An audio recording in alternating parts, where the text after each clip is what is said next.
Olá, boa noite a todos. Eu sou o professor Uirá Ribeiro. Nós vamos conversar hoje na nossa palestra online sobre o poder do hábito. O que é o poder do hábito? Quando a gente fala de estudo do cérebro, alguns pesquisadores, há um tempão atrás, na realidade, eles descobriram, que existe uma estrutura no nosso cérebro e no cérebro de todos os mamíferos, pelo menos, que eles conseguiram estudar, que essa estrutura é capaz de regular a nossa sobrevivência. Então, quando a gente fala da nossa sobrevivência, a nossa cabeça ela tem que interpretar uma série de sinais, estímulos visuais, estímulos físicos, estímulos gustativos, auditivos, tato, é uma série de informações que entra no nosso cérebro a todo segundo, e o cérebro tem que processar isso e dar uma resposta adequada. De forma que, se a nossa cabeça não tivesse uma espécie de piloto automático, o que ia acontecer? A gente ia ficar, no mínimo, doido, com o tanto de informação que a gente tem que processar o tempo todo. Então, o nosso piloto automático é uma estrutura cerebral que fica lá no miolinho do cérebro, que ele é capaz de botar a gente em piloto automático. Esse piloto automático nós podemos chamar de hábito. Então, o que é um hábito? É alguma coisa que tem um estímulo qualquer, alguma coisa que desencadeia uma série de eventos na nossa cabeça, e aí o cérebro passa a trabalhar no piloto automático. Então, eu vou dar um exemplo, por exemplo. Na hora que a gente está aprendendo a dirigir, primeira vez que a gente sai com um carro na vida, segunda, terceira, a gente está nervoso, pode errar algumas coisas e fica tenso. Algumas pessoas suam, outras têm tremedeira, e algumas pessoas na vida às vezes nem conseguem aprender a dirigir, tamanho esse medo, esse pavor que elas têm disso. Mas ao passo que nós vamos dirigindo, e aprendendo a dirigir, e isso torna um hábito.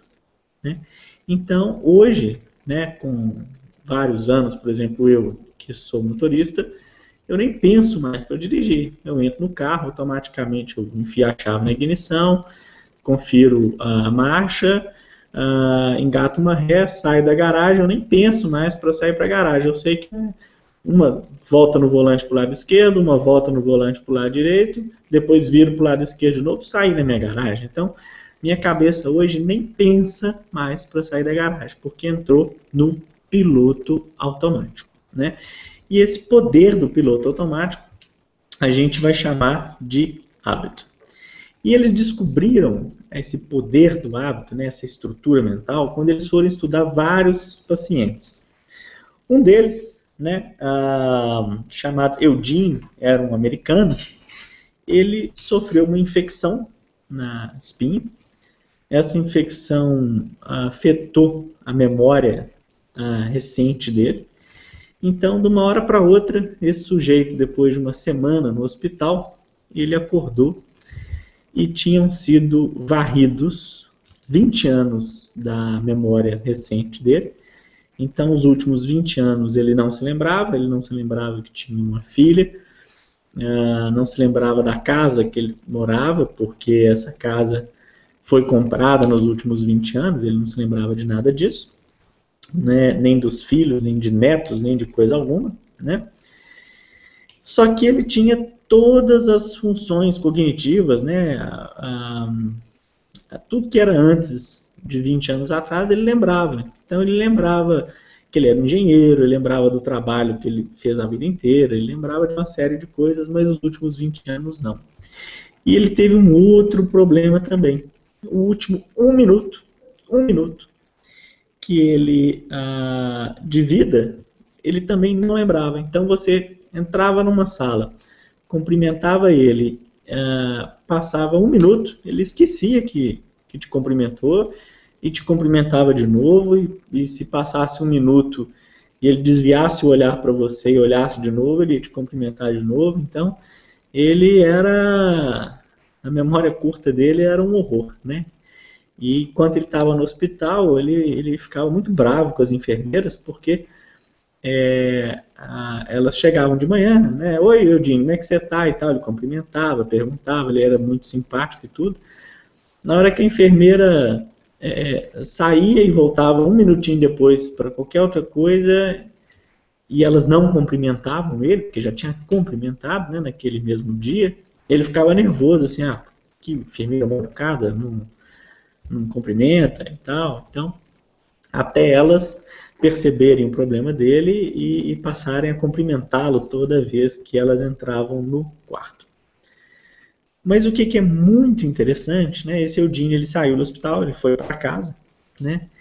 E ele não se lembrava da casa dele, né? Se lembrava da esposa, porque ele era casado há mais de 20 anos, não se lembrava nem sequer da filha, muito menos dos netos.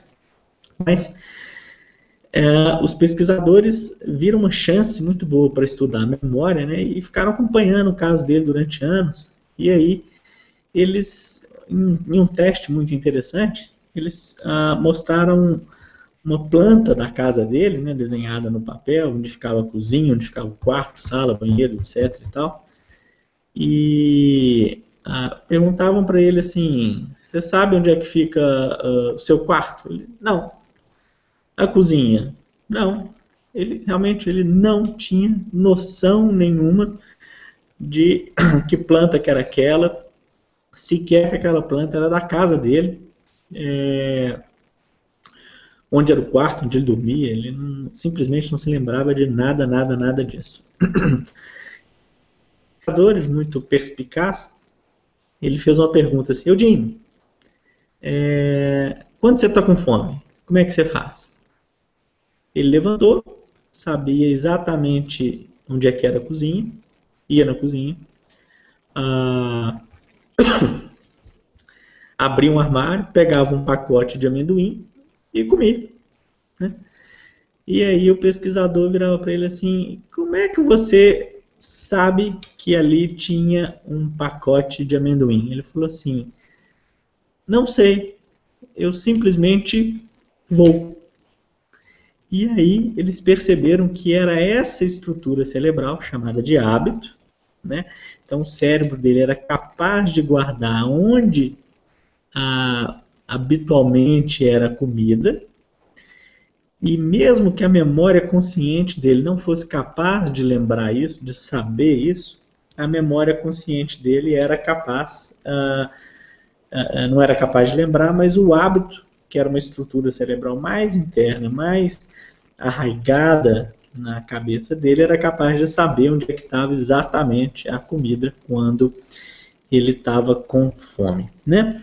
E aí, os pesquisadores, eles fizeram novos experimentos a partir dessa pesquisa com ratos.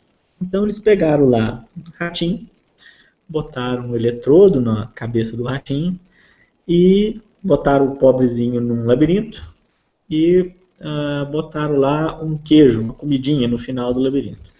E mediram a intensidade das descargas elétricas, né, dos pulsos elétricos, ou seja, do fluxo de pensamento, né, que é uma descarga elétrica, na cabecinha dos ratos. Então eles perceberam que na primeira vez que o rato passava pelo labirinto, ele tinha um fluxo muito grande de descarga mental, né? E aí na segunda vez esse fluxo diminuía, e com o passar do tempo, o que aconteceu? O ratinho nem errava mais no labirinto, ele sabia exatamente onde é que ele tinha que ir, e o fluxo mental era muito reduzido. Esse fluxo só acontecia um pico alto de fluxo, quando o ratinho ouvia um clique que era a deixa, era o que desencadeava o programa na cabeça do ratinho para ele seguir pelo labirinto, esquerda, direita, esquerda, direita, esquerda, direita, esquerda, direita, e chegar na comidinha, né? Então, o cérebro do ratinho dava um pico para reconhecer o clique. Na hora que dava o clique, aquele tanto de onda cerebral que antigamente tinha, parou de ter, e aí o ratinho ele ia com mínimo esforço mental a chegar na comida. Então, o hábito, né, ele tomava conta do controle de aonde o ratinho tinha que ir, né? E aí, por que o cérebro é assim? Né? Por que ele faz isso? Ele mapeia uma série de eventos a partir de uma deixa. Nessa deixa, um cheiro, um clique, um barulho, um movimento, alguma coisa que você vê que desencadeia esse programa dentro da cabeça. Então, o cérebro faz isso justamente para poder preservar recursos mentais. Então, se você viver 100% do seu tempo, as 24 horas do dia, com um fluxo mental muito grande, tendo que prestar atenção em muita coisa, imagina você com aquela ânsia da primeira vez que você estava aprendendo a dirigir, o tempo todo para tudo, para tomar um copo d'água, né? Ia ser, além de ser uma coisa horrorosa de se viver, né? Ia botar em risco a vida, porque o cérebro ele não ia conseguir, com tamanha fluxo de informações, ele não ia conseguir perceber um perigo, um carro vindo, um acidente, alguma coisa acontecendo que botasse em risco a vida. Então, essa estrutura existe para preservar a vida, né? Então, o cérebro ele só desliga esse processo de hábito quando ele lida com incerteza. Então, toda hora que ele está lidando com alguma coisa, né, que é incerto, que ele não sabe o que fazer, não existe um programa pronto, não existe uma receita pronta, isso desperta muito esforço no início, né, até ele conseguir, no caso de repetição, né, perceber uma deixa, né, algo que faça desencadear aquele processo de alguma coisa, para que ele coloque um comportamento em repetição. Então, um hábito, ele tem necessariamente uma deixa, ou seja, uma pista, algo que desencadeia o hábito, e tem uma repetição, que é um comportamento que vai ser seguido, e no final, para que o hábito exista, ele tem uma coisa muito interessante que é a recompensa. Então o hábito ele é formado na realidade por 3 estágios. Uma deixa, um estímulo, né, que manda você entrar no modo automático. Depois tem uma rotina, que ela pode ser física, mental, emocional, né, e finalmente uma recompensa, né? Esse loop, esse reconhecimento desse loop, dessa repetição, é que faz com que o cérebro guarde essa rotina como se fosse um hábito, né? E o hábito, ele na realidade, ele pode ser alterado, ele pode ser alterado, ele pode ser ignorado também. Mas uma vez que o cérebro ele criou um processo de hábito, né, esse hábito não sai mais, né? Uma vez que o cérebro reconheceu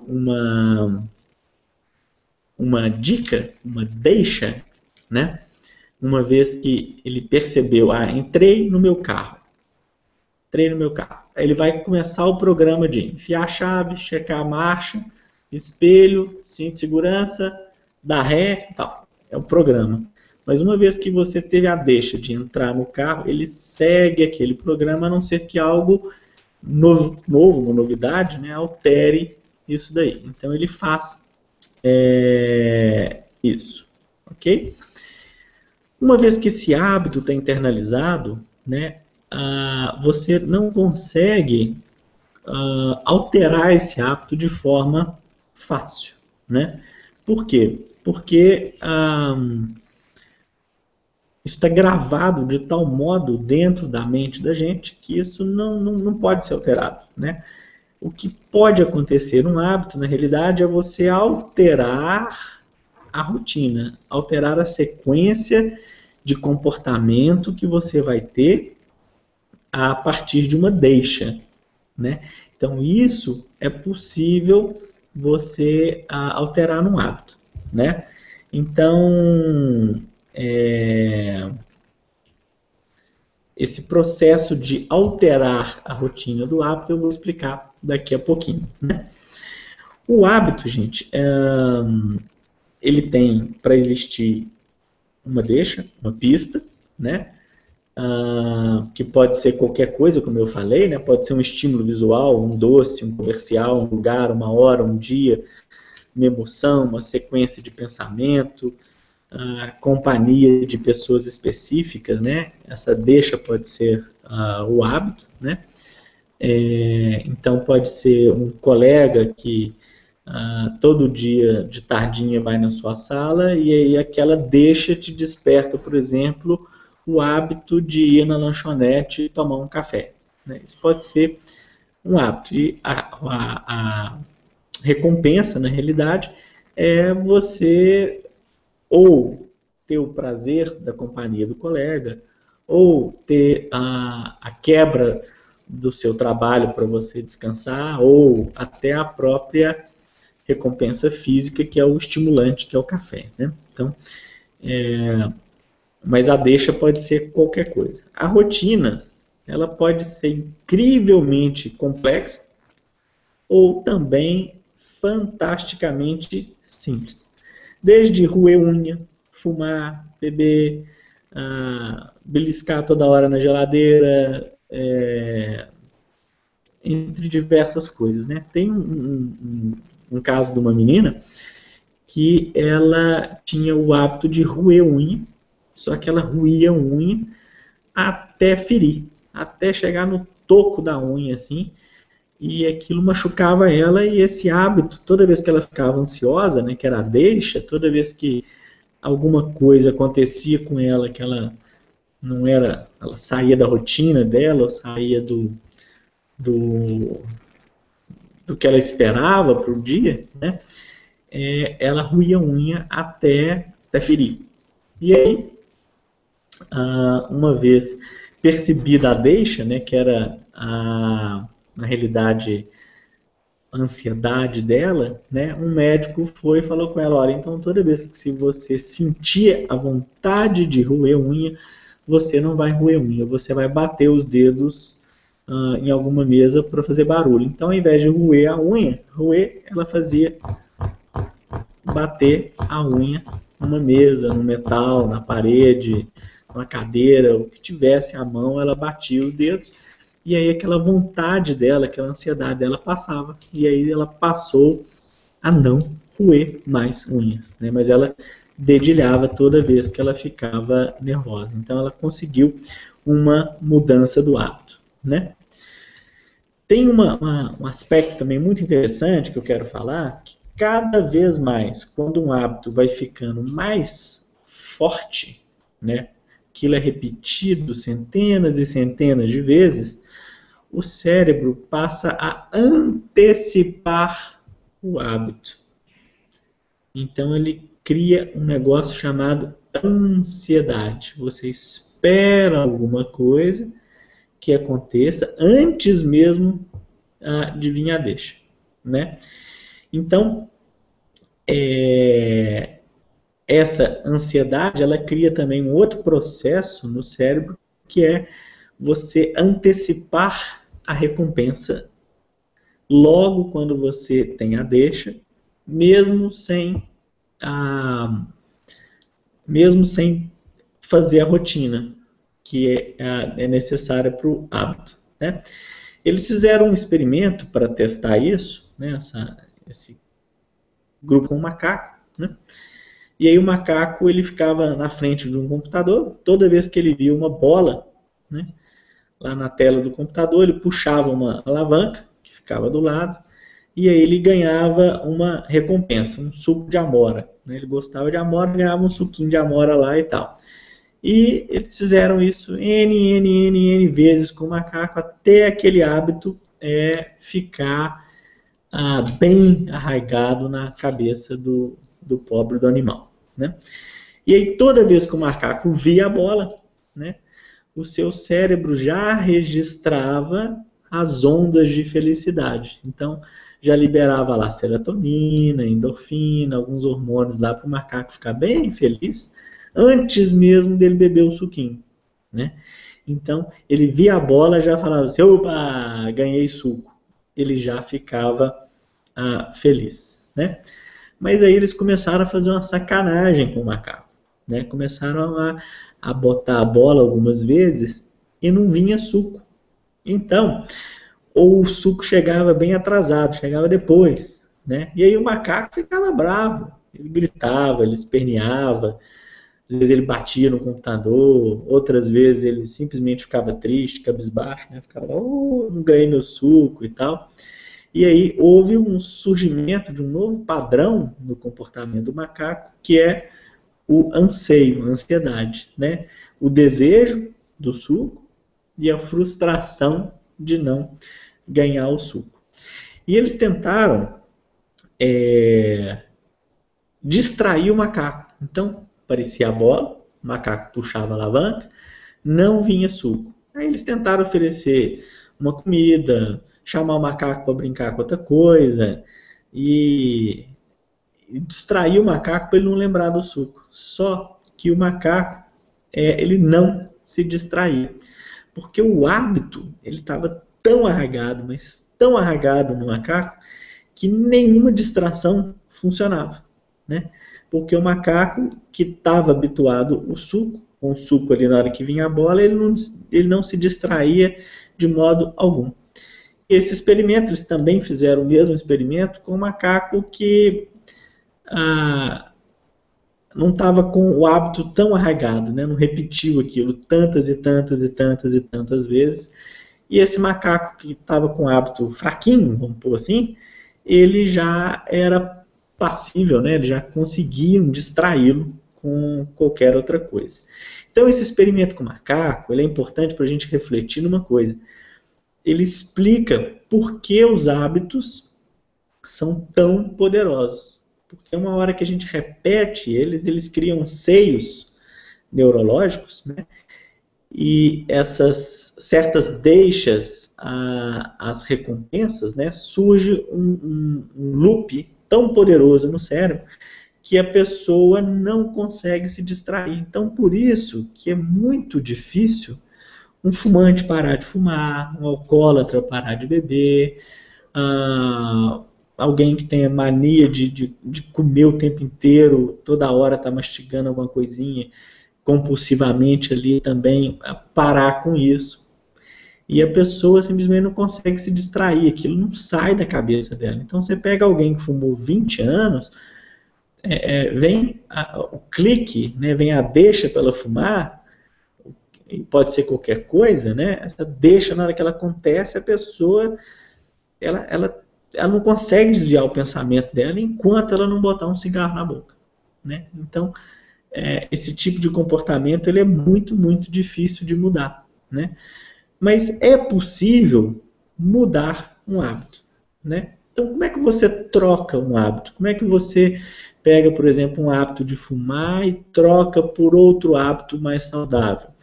Como que você troca um hábito de comer toda hora por outra coisa? Como que você faz isso? Né? Você tem que, primeiro, perceber qual que é a deixa, né? O que é que te faz desencadear aquele hábito? E você fornece, ao mesmo tempo, a mesma recompensa daquele hábito. Então, você tem que fazer um esforço mental e até de descoberta para saber assim, qual é a deixa, qual é a recompensa para aquele hábito, e você consegue trocar a rotina, trocar pôr o cigarro na boca e fumar, trocar, consumir comida toda hora, você consegue trocar a rotina. Então, o que desencadeia o programa do hábito? Você não consegue mudar, e você, mantendo a recompensa, você consegue trocar o programa, trocar o loop, a parte da rotina. Aquilo que o hábito desencadeia, você consegue trocar, né? É claro que existem hábitos que ultrapassam a esfera, né, de ser só um hábito, né? Por exemplo, o alcoolismo. O alcoolismo ele não é só um hábito, ele também é um hábito, né? Mas ele é um vício físico, assim como outras drogas, né, que possuem também o vício físico e com raízes, né, que vão criar ali tanto na esfera psicológica como também na esfera física, né? Uma parte química que vai entrar no seu cérebro, na composição de diversas coisas e tudo ali, que entra muito na questão da recompensa, e na hora que você tira a droga, seja o cigarro um pouco, mas o álcool mais e outras drogas mais, você tem essa falta física, e essa falta física ela é muito forte além do hábito, né? O Alcoólatras Anônimos, né, enquanto organização, ele na realidade é uma máquina bem engendrada para atacar hábito, né? Então eles conseguem mudar alguns hábitos, né, embora não sejam considerados assim hábitos extremos, né? Eles conseguem mudar e eles insistem no programa deles, né, que os alcoólatras, por exemplo, compareçam a 90 encontros em 90 dias. Tem um foco intenso na questão da espiritualidade, que também vai criar um sentido maior para a pessoa e ela vai ajudar naquilo ali. Você tem que fazer um inventário de você mesmo, né? E quando você vai lá várias vezes, e a questão espiritual, e você cria novos hábitos para você, né? Que não tem a ver com o alcoolismo, né? Um sentido de comunidade. Quando a pessoa se junta num grupo, ela vê no outro um potencial para ela mesma, né?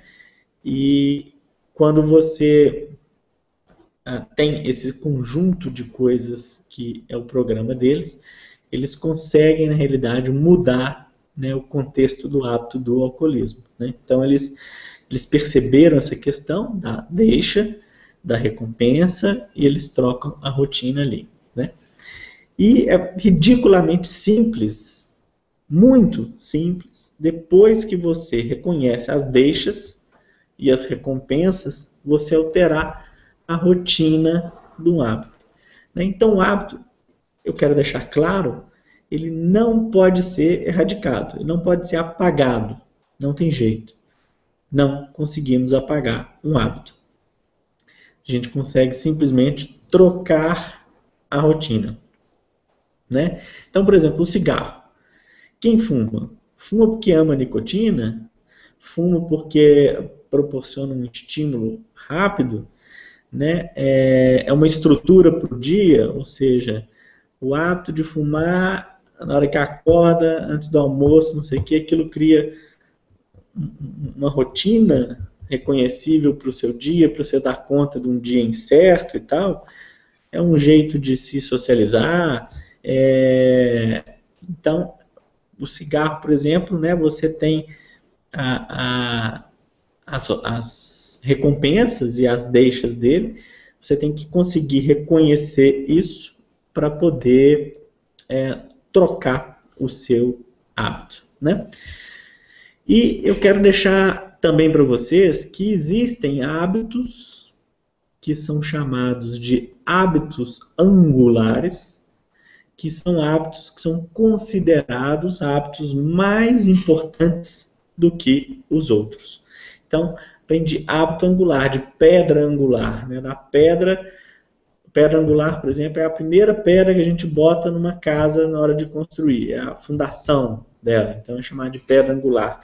E o hábito angular, ele tem esse mesmo sentido, de fundação. Por quê? Porque ele dá início a diversos processos que ao longo do tempo transforma tudo. Então vou dar um exemplo de hábito angular muito bom, né?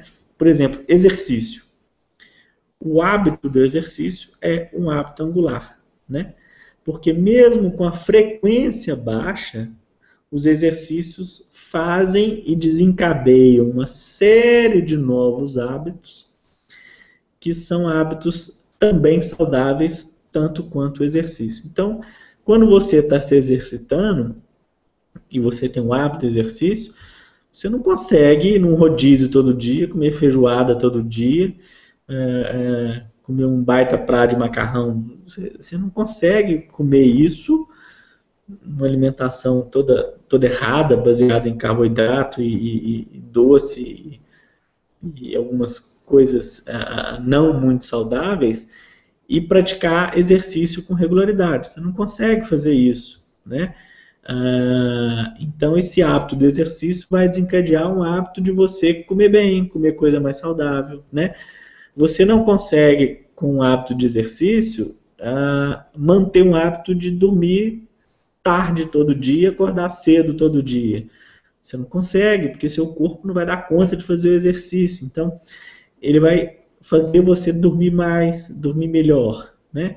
Vai fazer você se alimentar melhor, né? Vai fazer você, de repente, começar a fazer escolhas melhores para outras coisas na sua vida, né? Você pode, por exemplo, começar a fazer escolhas melhores com quem você anda, escolhas melhores de como você gasta seu dinheiro, escolhas melhores de como você, por exemplo, se veste. Então, o exercício ele é um hábito angular, né? Que ele transforma diversas coisas, né? Então, isso foi estudado. Então, eles perceberam, por exemplo, que as pessoas que fazem exercício com regularidade, elas têm mais paciência com as pessoas, elas usam menos o cartão de crédito, ficam menos estressadas, porque o exercício é um hábito angular e transforma outras áreas da nossa vida, né?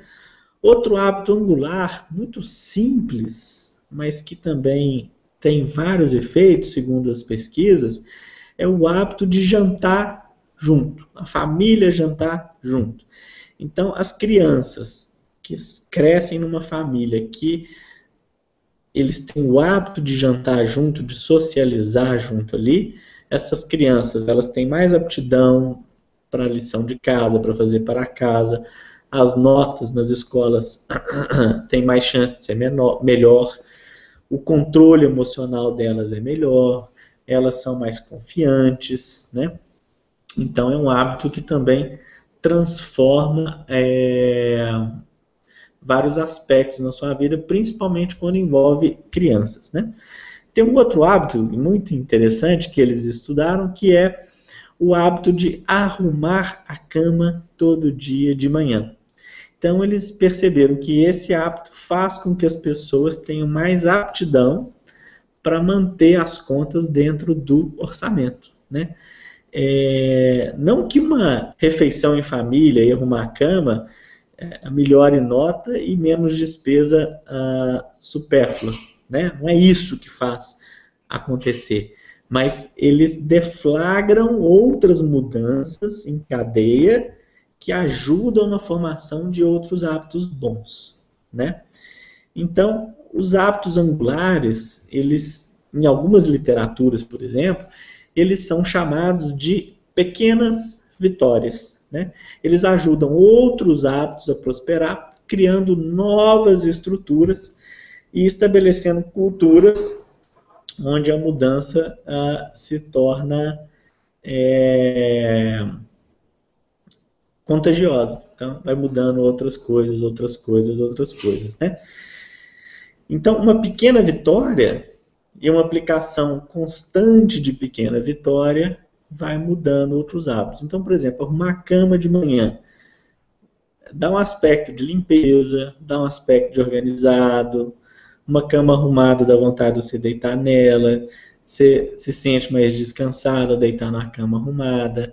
Se você já arrumou a cama, a chance de você arrumar outras coisas antes de sair para trabalhar ou na sua casa também são maiores. Então, é uma pequena vitória que desencadeia outras coisas, e isso ao longo do tempo vira um senso de vitória crescente, né? E aí vai fazendo você querer vitórias maiores, né? Então, eles fazem isso. Então, o hábito, né? Ele também é usado muito nos esportes, né? O grande nadador aí, o Michael Phelps, né?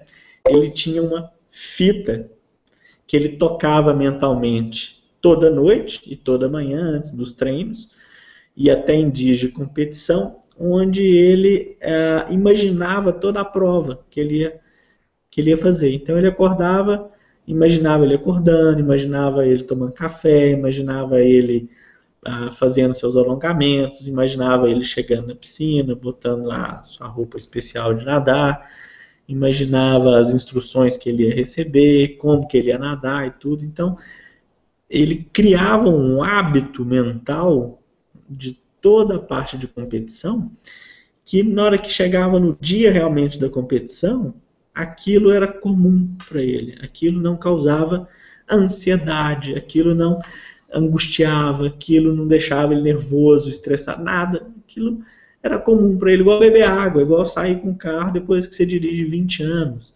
Então, aquilo era algo extremamente comum para ele, né? E ele fazia, além do seu treino, que era muito grande, a parte emocional não atrapalhava ele, né? Então, quantos atletas bons a gente vê que são excelentes, treinam 5 anos, aí chega numa Olimpíada, perde feio. Por quê? Por causa do descontrole emocional. Eles não tocaram a fita na cabeça, né, para criar o hábito do treino, da competição, etc. e tal. Um ponto que eu quero destacar para vocês é a questão que não é possível mudar mais de um hábito ao mesmo tempo, né? Porque é muita mudança de uma vez só. E isso se dá porque a nossa força de vontade, ela é um músculo. Quando eu falo que ela é um músculo, né, a sua força de vontade, ela gasta, ela fica cansada, ela ao longo do dia, com as chateações do dia, né, o trânsito, às vezes os colegas de trabalho que não cooperaram, um chefe nervoso, um prazo que você tem que fazer, cliente aborrecendo por algum motivo, a rotina do dia, né, você vai tendo uma série de estresses ali, e a sua força de vontade vai diminuindo, ela vai cansando, né, seu músculo da força de vontade, ela vai ficando cansada, e ao mesmo tempo, quando você tenta mudar mais de um hábito junto, não tem força de vontade suficiente para manter isso durante muito tempo, porque criar hábito e mudar hábito demanda tempo, né? Então, toda vez que você tem que mudar vários hábitos, escolhe um, tenta escolher um que você ache que ele é um hábito angular, para você ir operando a mudança do hábito aos poucos, né?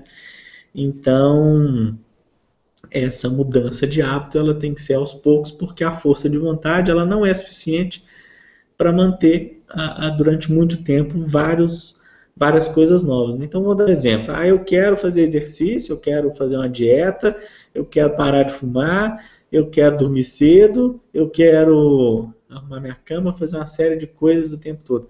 Não dá para você fazer isso o tempo todo, várias coisas juntas, porque não tem força de vontade para operar isso tudo junto. Então você tem que escolher um hábito, de preferência um hábito angular, por exemplo, o exercício, para que você crie esse hábito para ele influenciar e criar outros ao longo do tempo. Então como que você cria, por exemplo, um hábito de fazer exercício? você tem que ter uma deixa, né? Então, por exemplo, você pode deixar à noite a sua roupa de ginástica já preparada em cima de uma cadeira, em cima de uma penteadeira, de algum lugar que você possa botar a sua roupa imediatamente na hora que você acorda, por exemplo. Você já acorda, já dá de cara com a sua roupa de ginástica, o seu tênis, sua blusa lá dry fit, etc e tal, bermuda e tá.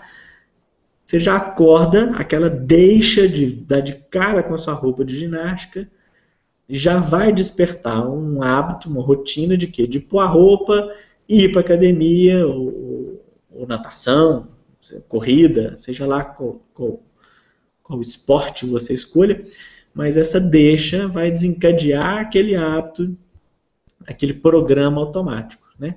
Porque se você acordar e não tem deixa nenhuma, nenhum estímulo para ligar aquela rotina, você não vai criar o loop do hábito, né? Então, acontece, né? Por último, para arrematar, antes da gente fechar com algumas perguntas, vou dar um exemplo de uma mudança de hábito. Então, por exemplo, que eu falei mais cedo, você tem um hábito de 4 horas da tarde sair com um colega para ir na esquina e comer uma rosquinha, tomar um café e comer um picolé. E aí você volta para o escritório. Aí você percebe que esse hábito não está bom. Ele está te engordando, você não está comendo coisa saudável, etc. E tal, você quer mudar esse hábito, né? Só que chega 4 horas da tarde, aquele hábito já está tão arraigado que você fica fissurado para parar para poder ir lá tomar o seu cafezinho, comer o biscoitinho e o picolé, né? Então, como é que você muda isso? Primeiro, você tem que entender qual que é a deixa. O que me faz ir lá comer na padaria da esquina, né? Então, você pode começar com alguns testes. Por exemplo, será que é fome? Então, vou trazer da minha casa uma maçã e, sei lá, mais alguma coisa saudável para eu poder comer. Aí, no primeiro dia, você testa. Deu vontade na padaria, come a maçã e tal. Vê se a vontade passou. Não passou, é porque não é fome, não é física, essa deixa que te fazia na padaria. Aí você vai e pega, será que é a companhia do colega? Vou testar. Aí no outro dia, você, na hora que te dá aquela vontade doida de ir lá fazer esse lanchinho, você sai, vai lá na mesa do seu colega, bate um papinho lá de 5 minutos com ele, né, joga a conversa fora igual você jogaria ali na padaria e vê se passa aquela vontade, né? E de repente pode não passar, não passou. Então não é a companhia do colega que é a deixa que desencadeia o hábito. Aí você investiga mais e você pode falar assim, será que é parar o meu dia? É dar um break nele? É ficar um tempo, 5 minutos que seja, sem pensar no escritório, você tem ninguém do escritório para me aborrecer com coisa de escritório, né? Aí você pode experimentar, por exemplo, deu aquela vontade doida de ir na padaria, em vez de ir na padaria, você dá uma volta no quarteirão. Parou ali 5 minutos e tal, deu a volta, de repente pode ser isso que passa a vontade de ir na padaria, porque você descobriu a deixa, teve a recompensa de parar um pouco o seu dia, né, esvaziar um pouco a sua cabeça, e você troca a rotina. Ao invés de ir na padaria, você vai dar uma voltinha no quarteirão, ou seja lá o que você queira trocar pelo hábito de ir na padaria. Ok, gente? Essa era a nossa palestra sobre o poder do hábito, né? Quem quiser escrever, perguntar aí no Facebook, a hora é agora para fazer perguntas. Eu vou passar aqui para a Raquel, que trabalha com a gente, para ela falar as perguntas aí que nós temos, ok? Nós temos aqui o Marcos, estou vendo aqui o Marcos falando que gostou muito, finalmente ele entendeu por que ele tem mania de comer toda hora. O Joel também gostou bastante, falou muito bom, estou gostando. Eu estou olhando a realidade aqui em algumas perguntas que eu estou recebendo aqui. Vamos ver o que mais.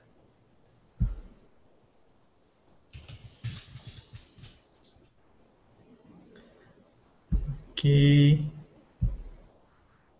Professor, Oi. tem uma pergunta aqui no Facebook Aham. da Lili HZN. Aham. Ela pergunta como mudar o mau hábito de crianças com TDA. Olha, é como eu falei, né? Você tem uma criança com déficit de atenção. É claro que um déficit de atenção, ele é um hábito, mas ele também pode ser uma questão física, né? Uma questão ligado a estímulos cerebrais, né? E uma descompensação ali em alguns hormônios, em algumas substâncias que podem desencadear um estímulo exagerado para alguma coisa, né? Então, ou um estímulo que falta, né? Mas o hábito, o que é importante você ajudá-los, ajudar as crianças nisso, é você perceber qual que é a deixa, né? Às vezes você tem uma criança que ela, por exemplo, tem mania de bater, ela quer bater, ela fica muito nervosa, ela bate em quem for na frente sem motivo nenhum aparente, né? Você tem que tentar descobrir assim o que leva ela a desencadear esse comportamento, né? Às vezes ele pode ser uma disfunção, um distúrbio ali químico, né? Que aí tem que ter o tratamento, né? Mas na maioria, não na maioria, não vou falar maioria, mas em algumas vezes pode ser um hábito que pode ser resolvido em você, de repente, perceber que ela quer atenção, né? Ela está querendo atenção e ela vai usar uma rotina, né? Alguma coisa que não é tão apropriada para conseguir essa recompensa que é a atenção. Então você tem que realmente tentar ver qual que é a deixa que desencadeia isso daí e tentando trocar o hábito, né? Eu recomendo a leitura do livro, né? Tem um livro chamado Poder do Hábito. Esse livro ele é do autor, deixa eu pegar o nome dele aqui certinho. Ele é do Charles Duhigg, D-U-H-I-G-G, né? Esse livro ele vai poder te explicar com mais detalhe esse processo de mudança do hábito com milhares e milhares de exemplos para que você possa tentar desvendar qual que é a deixa que desencadeia um mau hábito, por exemplo, do TDAH. TDA.